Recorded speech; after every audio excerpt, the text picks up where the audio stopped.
আজকে রাজ্য জুড়ে তৃণমূলের যে ঝড়,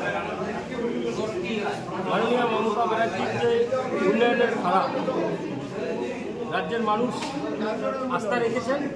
তাই আমরা ভিলেজ টু অঞ্চলের 6টা পঞ্চায়েত সহ আমরা তৃণমূল কংগ্রেস পার্টিতে যোগদান করলাম। ভিলেজ টুতে ওরা 5 জন পঞ্চায়েত, 6 জন পঞ্চায়েত ও বিজেপি ছেড়ে তৃণমূল কংগ্রেসে যোগ দিল। ওখানে আমাদের প্রধান তো আছেই আগের থেকে, আমাদের দল আরও শক্তিশালী হলো, মানে পঞ্চায়েতের বোর্ড আমাদের আরও শক্তিশালী হবে।